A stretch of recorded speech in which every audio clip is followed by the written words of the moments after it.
I think that one of the dirtiest phrases we will ever use as believers, and especially as pastors and shepherds who are called to lead people, whether we're volunteers or vocational ministers, whatever that may be, and as we lead students and we lead leaders and people and volunteers, is the phrase, I know I should, but.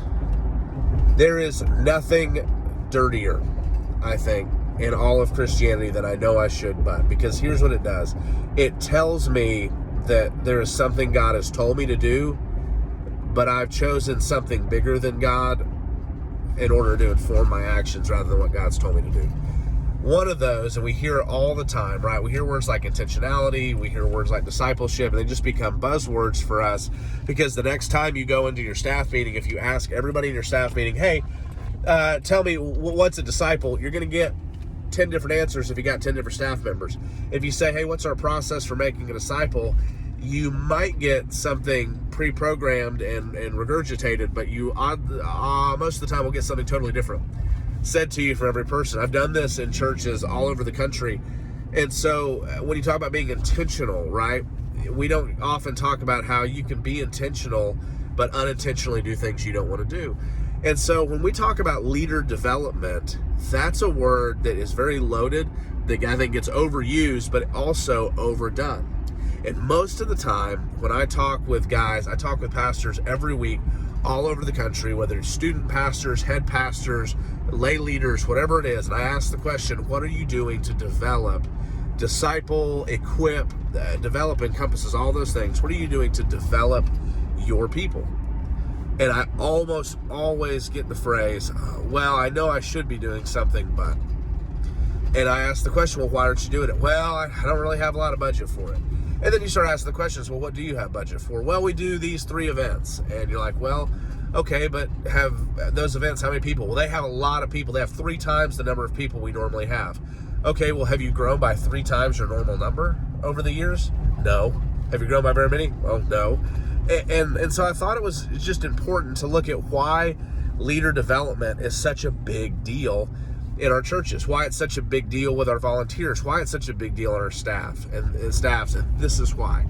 As I was talking with a friend of mine yesterday, he was training an organization, and these leaders, their biggest discussion, their biggest desire was to know how to speak into the pain of students, which is a good desire, comes from good motives. They wanted to be able to immediately speak into the pain of students, and they also wanted to be able to teach students how to read the Bible. And that was it. Those are the questions. But those are questions that kind of come after. And so if you're just reaching kids, which the majority of church growth in the U.S.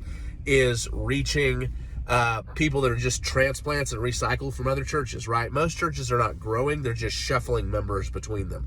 So if you've got kids, you don't feel this immediate problem. But if you're actually reaching the lost, or you're reaching the de-churched, or you're reaching the broken, then this is a question you have. And that question is, man, how am I going to teach these students how to actually read and study God's word? How am I going to help them address their pain? And we all know that you can only do that if you have a relationship. And so the question that I was talking about with this guy is, I said, here's the problem. Here's why leadership development is so key. Here's why building relationships is key, because you have to teach and develop people on the messiness of relationships in order for them to build relationships, in order for them to speak into lives.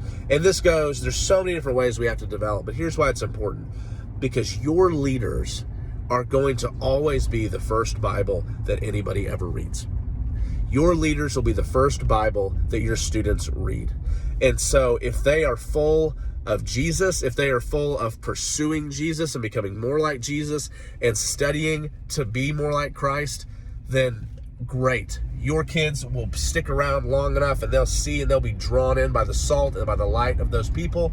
If they are full of religion, if they are full of tradition, if they are full of, well, we just do it because we do it, if they are full of judgment, if they are full of hypocrisy, that's going to be seen too. And that's going to be what your kids read, what your students read.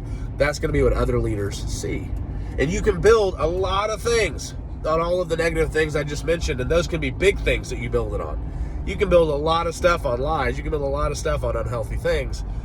But my challenge to you, because to build things, to build healthy things, to build things on a healthy foundation, it takes time and development. But the beautiful thing is you're not having to keep a bunch of plates spinning.